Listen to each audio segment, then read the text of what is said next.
बच्चों, आज की क्लास में हम पंचकोश सिद्धांत के बारे में बात करने वाले हैं। यदि आप आयुष की आगामी भर्ती को लेकर सीरियस है तो आप हमारे इस चैनल को सब्सक्राइब कर सकते हैं। इस चैनल पर हम आयुष की भर्ती से रिलेटिव जो सिलेबस है उससे जो जो आपके आयुर्वेद, नेचुरोपैथी, योगा और राजस्थान जीके को लेकर जो चैप्टर, जो टॉपिक आपके सिलेबस के अकॉर्डिंग डाले गए हैं, उससे किस तरह के ऑब्जेक्टिव टाइप के क्वेश्चन उठ सकते हैं, उन्हीं टॉपिक को हम कवर करेंगे।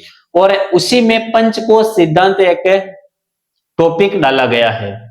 ठीक है, ये आयुर्वेद की दृष्टि से, नेचुरोपैथी की दृष्टि से इंपॉर्टेंट टॉपिक है पंचकोश सिद्धांत।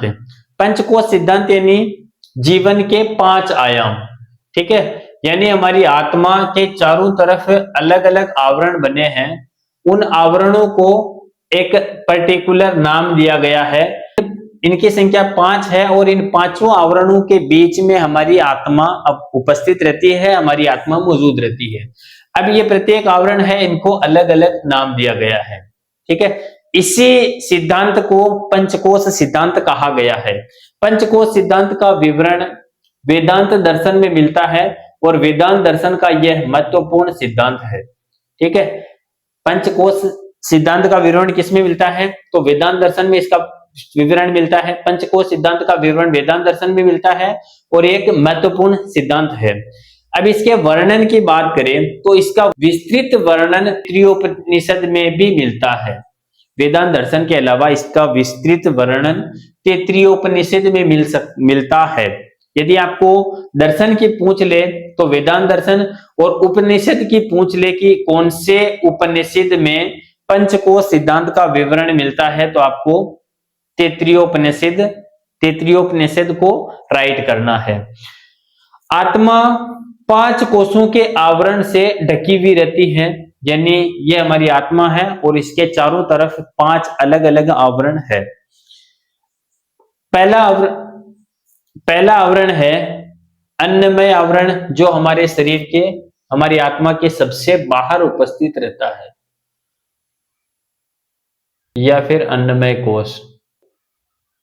ठीक है, दूसरा है प्राणमय कोश और तीसरा है मनोमय कोश, चौथा है विज्ञानमय कोश,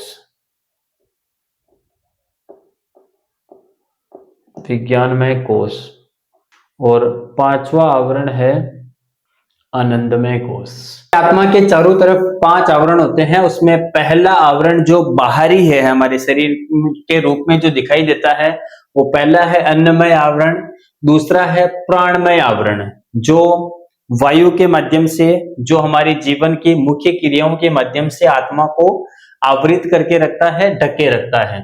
तीसरा है मनोमय आवरण, चौथा है विज्ञानमय आवरण और 5वां आवरण है आनंदमय आवरण।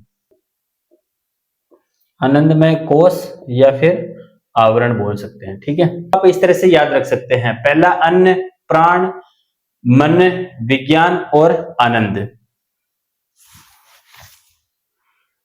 अपना विज्ञान आनंद, अपना विज्ञान आनंद। इस तरह से आप इन पंचकोश के नाम को याद रख सकते हैं।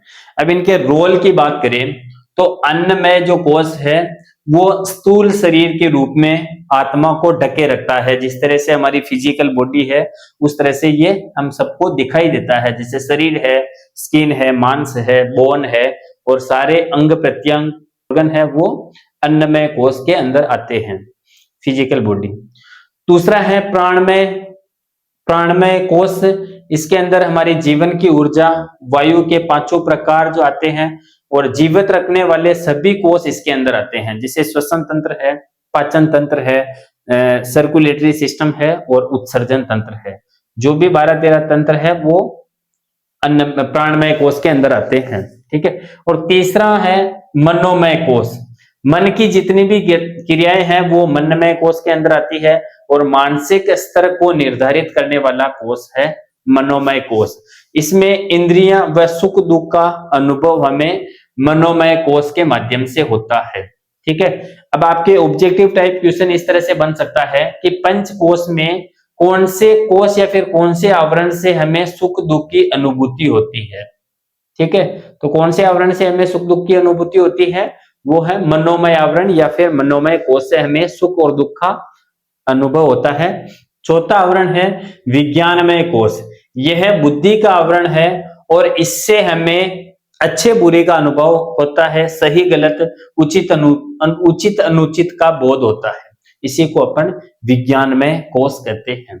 पांचवा और अंतिम आवरण है आनंदमय कोश, इसको अपन ध्यान आसन समाधि के माध्यम से प्राप्त करते हैं और ये आत्मा का सबसे निकटतम आवरण है। आत्मा का सबसे निकटतम यानी समीप वाला आवरण है, निकटतम कोश। एक क्वेश्चन बन रहा है कि कौन सा आवरण आत्मा के सबसे समीप उपस्थित होता है, तो वो है आनंदमय आवरण। ये आत्मा नहीं है, ठीक है, इतना ध्यान रखना कि आत्मा नहीं है बल्कि आत्मा के सबसे पास वाला आवरण है। इसे हम ध्यान समाधि के माध्यम से प्राप्त करते हैं और गहन सुख और शांति वाला आवरण है, कोश है, जिसको अपन आनंदमय कोश कहते हैं। पहला है अन्नमय कोश, दूसरा है प्राणमय कोश, मनोमय कोश, तीसरा है विज्ञानमय कोश और अंतिम पांचवा कोश है आनंदमय कोश। यदि पूछ ले कि पंचकोश का विवरण कौन से दर्शन में मिलता है, तो उसका आंसर है वेदांत दर्शन। और उपनिषद की बात करें तो तैत्तिरीय उपनिषद में इसका वर्णन मिलता है। इस तरह से आत्मा के चारों तरफ 5 आवरण होते हैं, उसको अपन पंचकोश सिद्धांत बोलते हैं। मिलते हैं नए कंटेंट के साथ में, नए टॉपिक के साथ में। यदि आप पहली बार हमारे चैनल पर हो तो आगामी आयुष की भर्तियों को लेकर हमने इस चैनल का निर्माण किया है। NAM और परमानेंट भर्तियों में जितने भी ऑब्जेक्टिव टाइप के क्वेश्चन आते हैं उन सब की तैयारी हम इस चैनल के माध्यम से करवाएंगे। आप इस चैनल को सब्सक्राइब करके अपने ज्ञान में वृद्धि कर सकते हैं और 2026 में अपने सरकारी नौकरी के सपने को पूरा कर सकते हैं। धन्यवाद।